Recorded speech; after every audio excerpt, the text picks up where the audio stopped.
If you need a rubber stamp the same day, you can make one yourself using this handy kit. We can dispatch a DIY self-inking rubber stamp the same day from our store in Greater Manchester. Simply call our sales office and we'll get the stamp posted to you by recorded delivery.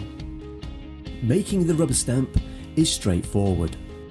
All the letters you need are on a pallet, and using the tweezers provided, you insert the characters into the stamp.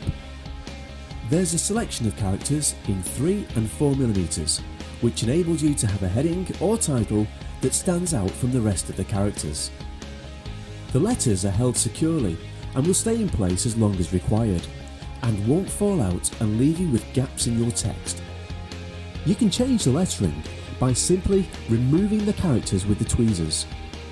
The maximum size of the stamp is 47 by 17mm. There is also a limit of 4 lines of text. This is generally enough for a standard address stamp.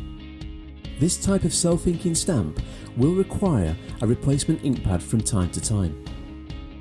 A black ink pad is supplied with the stamp when you receive it. Depending on how often the stamp is used and where it is stored, the ink pad can last several years. Replacement pads can be fitted quite easily without dismantling the stamp, so can be replaced by the user. If required, the black ink pad can be replaced with a colour ink pad. The colours available are blue, green, violet or red.